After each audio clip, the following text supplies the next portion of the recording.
바울이 아나니에게 세례를 받았습니다. 세례를 받고 너의 죄를 씻으라 16절에 이렇게 되어 있는데요. 세례가 죄를 씻음 받을 수 있는 조건은 아니죠. 믿음만이 죄사함을 받을 수 있고 구원을 받을 수 있는 조건입니다. 네, 죄 씻음과 구원의 증표로서 이제 그 결과로서 그것을 선언하고 공표하는 의미로서 세례를 받는 것이죠. 지금도 그렇습니다. 바울이 아나니에게 세례를 받고 17절에 예루살렘으로 돌아왔다 이렇게 되어 있습니다. 어, 세례를 받은 게 다메섹이었으니까 다메섹에서 바로 예루살렘으로 돌아온 것 같지만 사도행전 9장을 봤을 때 그런 것 같지는 않습니다. 바울이 다메섹에 잠깐 들렸었던 것 같아요. 다메섹에 들렸다가 3년 정도 이렇게 있다가 다시 예루살렘으로 간 것 같습니다. 예루살렘에 가서 제자들과 이렇게 교제를 하고 맨 처음엔 제자들이 이제 의심했었죠. 그런데 바울의 모습을 보고 바나바의 도움으로 제자들과 교제할 수 있었고 무엇보다 예루살렘에서 복음을 전했습니다. 복음을 전하고 하루는 성전에서 기도할 때 황홀한 중에라고 되어 있는데 어떤 무아지경 속에 있는 거고요. 하지만 의식은 또렷한 그런 상태에 있는 것입니다. 그때 하나님께서 말씀하셨습니다. 너무 자주 얘기해가지고 그만 얘기해도 될 것 같긴 한데 이제 이러한 일은 이 당시에 아주 특수한 상황이라 하고 얘기할 수 있습니다. 하나님이 이렇게 직접 말씀하시는 경우 지금도 없지는 않습니다. 지금도 불가능한 건 당연히 아니죠. 하지만 어, 이렇게 하나님께서 직접 말씀하시는 경우는 어, 하나님께서 거의 사용하지 않으시는 방법이고요. 지금은 이렇게 하나님께서 누군가에게 직접 계시를 하시는 경우는 거의 없는 게 아니라 없다고 봐야 됩니다. 왜냐하면 완성된 하나님의 말씀이 좀 있기 때문이죠. 그게 가장 큰 차이입니다. 완성된 하나님의 말씀이 있느냐 없느냐가 가장 큰 차이라고 할 수가 있겠습니다. 근데 이때는 완성된 하나님의 말씀이 있지 않았기 때문에 이렇게 기도할 때 어떤 무아지경 속에서 하나님께서 말씀하시기도 했습니다. 네, 하나님의 말씀이 뜻밖이었죠. 예루살렘에서 나가라 이렇게 얘기를 하는 겁니다. 이때 아마 이제 바울이 열심히 예루살렘에서 복음을 전하고 있었을 때였어요. 헬라파 유대인들도 만나면서 복음을 전하고 있을 때였습니다. 9장에 나옵니다. 나가라고 이렇게 말씀하십니다. 그러니까 바울이 이제 19절, 20절 얘기를 하는데 어, 내가 주를 믿는 자들을 가두고 회당에서 때리기도 했고 그리고 스데반인 피를 흘릴 때 그 곁에 서서 찬성했다. 그 죽이는 사람들의 옷도 지켰었다. 이 얘기를 어, 하는 거죠. 예루살렘에서 나가라고 하니까 이 얘기를 하는 겁니다. 무슨 뜻일까요? 아마도 어, 유대인들에게 내가 원래 이런 사람이었다는 것을 얘기하면 그들이 믿을 것이다.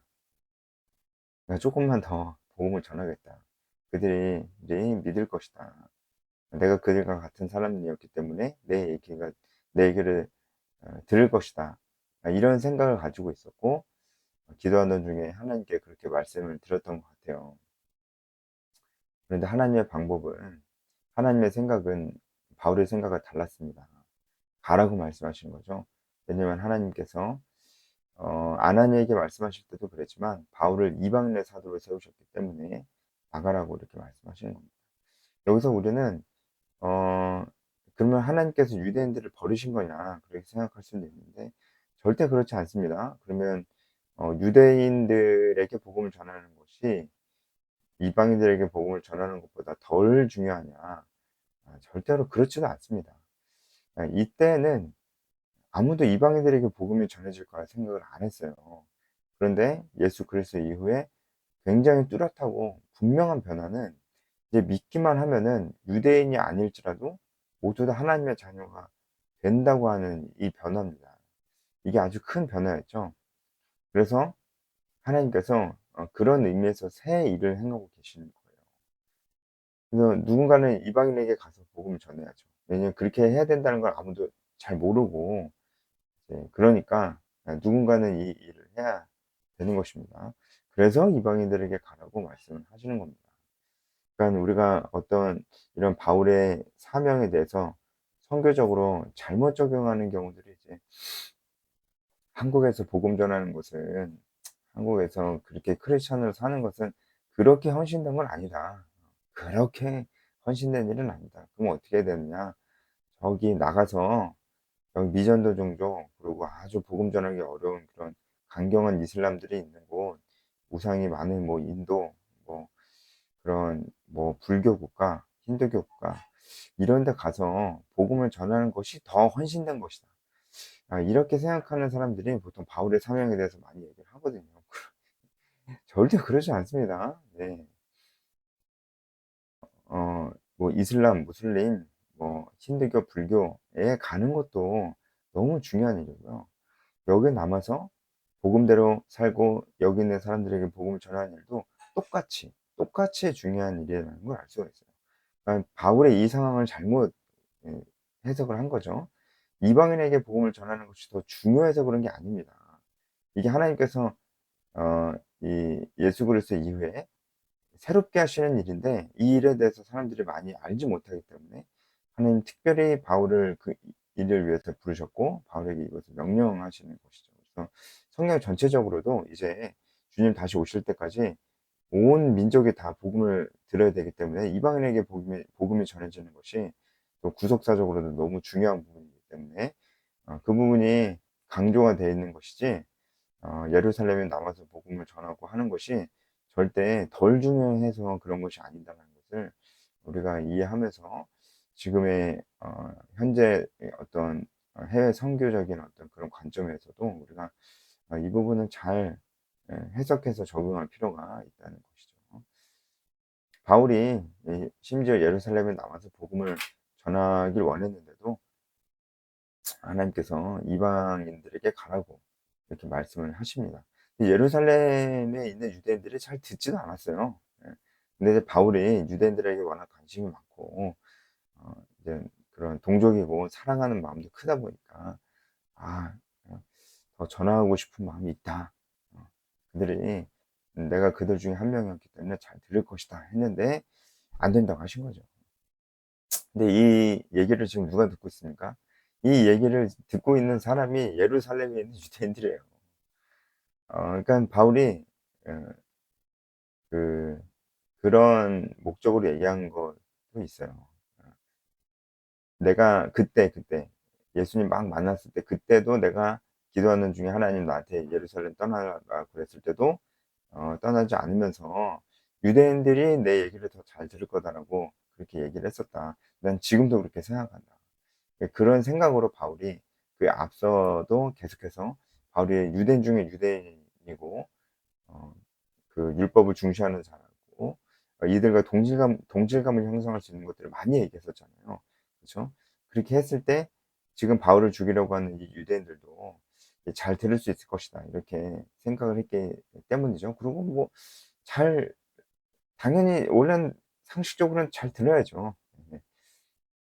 아마 이 중에 그래도 바울의 이 복음의 메시지가 가슴에 와닿았고 회심까지 이어지는 유대인들도 분명히 있었을 겁니다.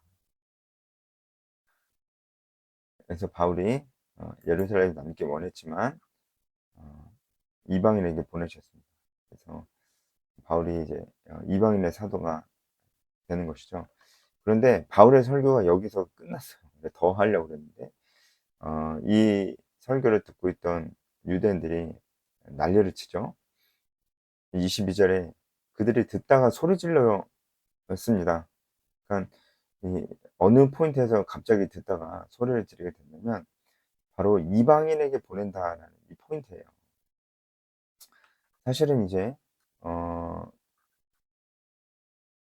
어, 바울이 아나니아에게 세를 받을 때니까, 하나님께서 바울에 대해서 아나니아에게 말씀을 하실 때도 그 이방인의 사도로 쓰실 것을 아나니아에게 얘기를 했었어요.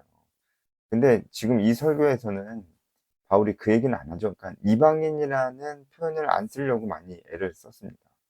그리고 이제 밑밥을 한마디로 쭉 깔았던 거죠. 왜냐면 유대인들이 받아들이기 힘들다는 걸 아니까 배려하는 차원에서 밑밥을 쭉 깔다가 이제 드디어 얘기한 거예요, 바울이. 이방인에게 복음이 전해져야 된다. 하나님께서 나를 그 일에 부르셨다. 이방인들이 복음을 들어야 된다. 이 얘기를 드디어 꺼냈는데 아니나 다를까 유대인들이 난리가 난 거예요. 바울을 죽여버려야 된다라고 하면서 23절에 티끌을 공중에 날리고 합니다. 이것은 이제 극심한 슬픔을 표현하는 거죠. 그리고 참난함을 표현하는 겁니다. 왜냐면 유대인들은 바울이 지금 이방인에게도 복음이 전해져야 된다. 하나님께서 이방인에게 가라고 말씀하셨다. 이런 얘기들이 신성모독이라고 들었어요. 왜냐면 이방인을 마치 유대인과 같은 종족인 것처럼 혹은 유대인보다 더 나은 그런 종족으로 하나님께서 여기시는 것처럼 얘기를 했기 때문에 이건 신성모독이다. 이렇게 생각해서 죽여버려라 이렇게 얘기를 한 거예요. 네, 옆에서 천부장이 다 듣고 있었습니다. 근데 천부장은 무슨 말인지 몰랐겠죠. 왜냐면 바울이 아람어로 얘기를 하고 있었습니다. 근데 뭔 소리인지 모르겠지만 바울이 막 얘기하다가 갑자기 유대인들이 막 난리가 나는 거예요. 그래서 24절에 천부장이 다시 바울을 안토니오 요새로 데리고 들어갑니다. 그리고 어, 알고자 해서 채찍질하고 신문하라 이렇게 명령을 합니다. 이제 천부장은 바울이 그 애굽인 자객을 거느린 애굽인이 아니라는 건 알았어요. 그 오해는 벗겨졌는데 왜 또 채찍질 하라고 하냐면은 뭔가 유대인들이 막 폭동을 일으키려고 하니까 어 그래도 가만히 있을 수는 없잖아요. 뭔가 바울이 문제가 있나 보다. 그래서 채찍질 하라고 한 거기도 하고 뭔가 천부장이 이 소요 사태에 대한 막중한 책임감을 느끼고 있는 겁니다. 왜냐면은 이 일이 잘못해서 로마 황제에게 들어가면 정말 처벌을 아주 무겁게 받을 수가 있거든요. 그래서 뭐라도 좀 보여주기식이라도 그냥 바울을 놔둘 수는 없다 이런 판단이 들었던 것 같아요. 그래서 채찍질 해라 이렇게 얘기하는데 이때 이제 바울이 자기가 로마 시민을 밝힙니다. 가죽줄로 바울의 손을 결박을 했겠죠. 이제 때리려고. 그때까지 가만히 있다가 이제 때리기 직전에 이제 바울이 로마 시민이다라는 것을 얘기했던 것 같아요. 그렇게 얘기를 했습니다. 그랬더니 그 얘기를 백부장이 들은 거죠. 백부장이 먼저 듣고 천부장에게 가서 전한 거예요. 왜냐면 이게 진짜 심각한 일이거든요. 정말 심각한 일입니다. 천부장이 듣고 이게 심각한 일이니까 집중 왔죠. 그래서 다시 한번 물어보죠. 네가 로마 시민이냐? 그랬더니 바울이 맞다고 했습니다. 바울이 거짓말하면 하는 거면 어떡해요? 어떻게 이 얘기를 천부장 그냥 믿을 수 있었을까요? 왜냐면 이 당시에 로마 시민임을 나타내는 그런 증표 같은 게 있긴 있었는데 사람들이 잘 가지고 다니지 않았다고 합니다. 그래서 뭐 서류도 있고 뒤져보면 나오긴 하는데 어, 딱 증명할 수 있는 그런 걸 지니고 다니지는 않았대요. 근데 만약에 로마 시민이라고 허위로 그렇게 얘기하고 다니면 정말 그 사형이랍니다. 바로 사형이라고 합니다. 그러니까 사람들이 허위로 이렇게 얘기하고 다니지는 않았대요. 그러니까 천부장이 그걸 알고 그냥 직접 물어본 거죠, 바울에게. 그리고 바울의 말을 믿은 거죠. 바울이 아니 천부장이 나도 로마 시민인데 나는 돈을 주고 샀다. 이렇게 얘기를 하잖아요. 천부장의 이름은 글라우디오 루시아입니다. 근데 이 천부장의 이름이 글라우디오라는 이름을 쓰는 것만 봐도 천부장이 로마 시민권을 샀다는 것을 알 수가 있거든요. 왜냐면 당시에 그 황제 이름이 비슷했는데 황제 이름도 글라우디오였습니다. 그래서 이 글라우디오 황제 때 로마 시민권을 많이 팔았어요. 그래서 이제 아마도 이 글라우디오 황제 때 로마 시민권을 산 사람들에게 이 글라우디오라는 호칭이 생긴 것 같아요. 네, 이 천부장 이름도 글라우디오 루시아이기 때문에 어, 시민권을 산 지 얼마 안 됐을 겁니다. 그러니까 이 당시에 로마 시민권 안에도 어떤 등급 같은 게 있었대요.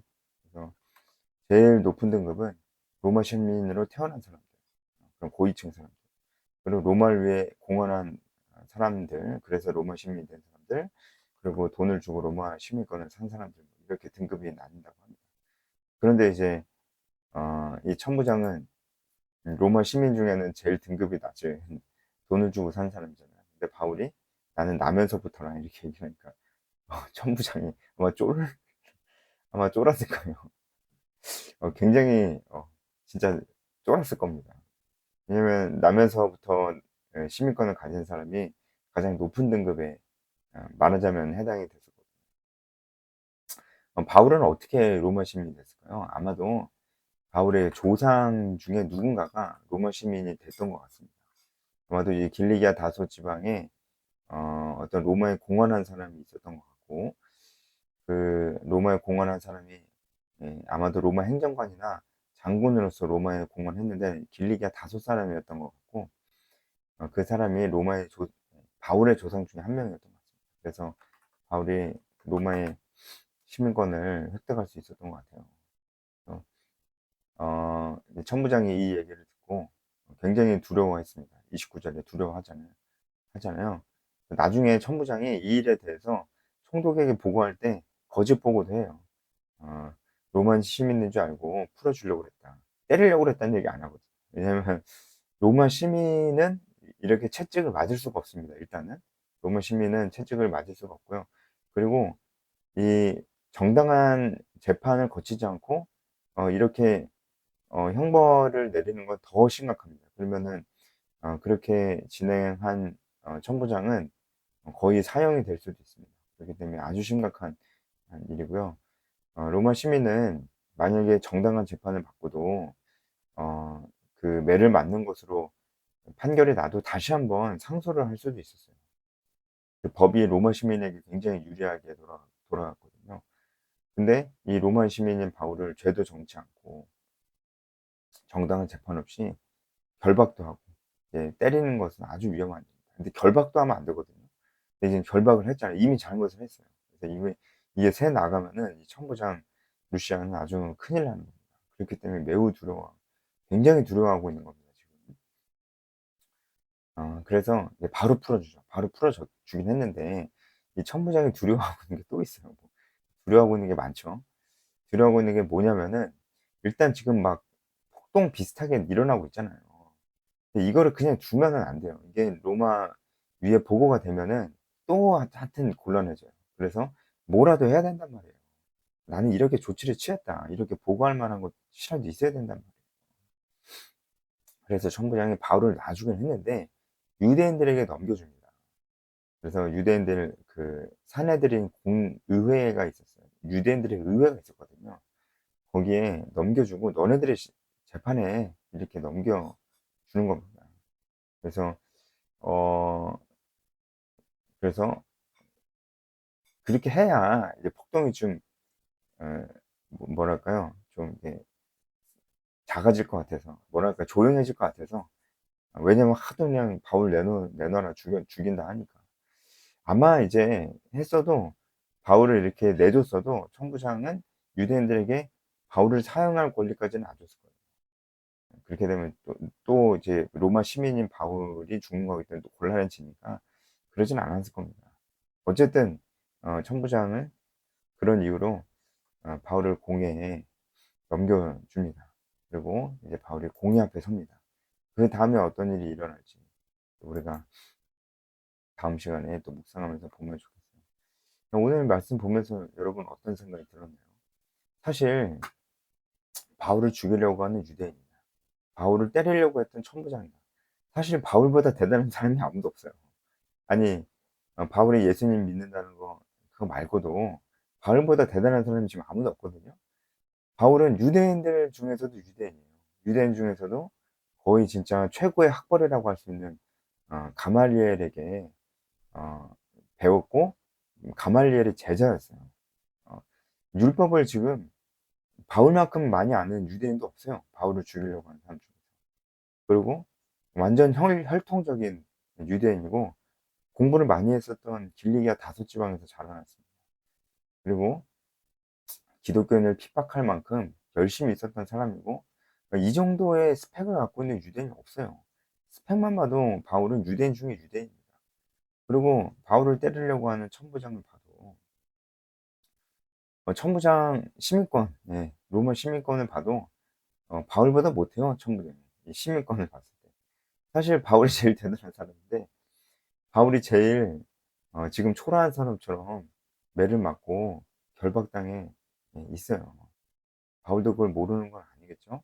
그런데 바울이 스스로 가난한 자로, 스스로 이런 초라한 자로 어, 자초했습니다. 왜냐면 그래야 복음을 전할 수 있잖아요.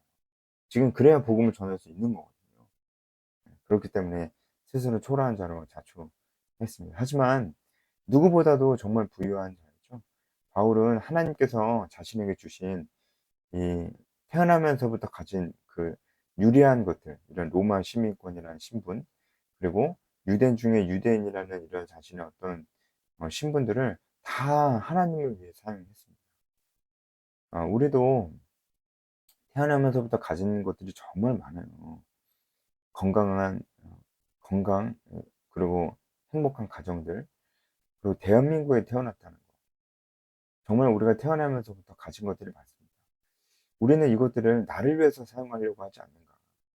점점 지금 이 시대가 그렇게 돼가고 있거든요. 뭐 요즘에 뭐 20, 30대 청년들 보면은 다 잘생기고 몸도 진짜 좋아요. 맨날 뭐 바프 찍는다 그러고 그러는데 그다 무슨 소용입니까? 어? 뭐 열심히 사는 거는 보긴 좋은데 그렇게 멋있진 않아요, 쟤는. 왜냐면 결국 그래봤자 자기 자신에게 유익한 삶일 뿐이에요. 남을 유익하게 하는 건 아니잖아요. 열심히 살아서 자기 스스로만 유익하게 만드는 건 멋있는 삶은 아닙니다. 하나님께서 주신 건강이 있고 하나님께서 주신 뭐 여러 가지 돈을 벌 수 있는 능력이나 자유가 있고 그런 것이 있다면 하나님 나라를 위해서, 하나님 나라를 위해서 사용해야 됩니다. 하나님 나라를 위해서 사용한다는 것은 다른 사람을 위해서 사는 거예요. 다른 사람을 섬기고 복음을 전하고, 복음을 전해야 됩니다. 복음을 전하고 다른 사람을 유익하게 하는 삶을 사는 것입니다. 그 다른 사람을 유익하게 하기 위해서 사는 삶의 절정이 저는 부모가 되는 거라 생각해요. 한 인생을, 한 사람의 생명을 내 온 인생을 다해서 사랑하는 거죠. 온 인생을 희생하는 거잖아요. 한 아이를 키운다는 게. 그 삶이 그래서 멋있습니다. 그래서 그 삶이 부모가 자녀에게 주는 그 사랑이 그래서 하나님의 사랑을 제일 많이 닮은 겁니다. 우리도 바울처럼 받은 게 많은데 우리는 그것을 다 나를 위해서만 쓰고 있는 것이 아닐까. 이런 생각을 해보면서 우리가 이런 것들이 다 우리가 가지고 있는 모든 것들이 다 없어진다 해도 우리는 부유한 자입니다. 부유한 자예요. 왜냐하면 우리 안에 그리스도가 있기 때문이고 우리가 언제 죽어도 하나님의 자녀라는 사실에 변함이 없기 때문입니다. 우리가 바울의 모습을 보면서 이런 것들을 묵상해 보면 아주 유익할 것 같습니다. 여기까지 하겠습니다.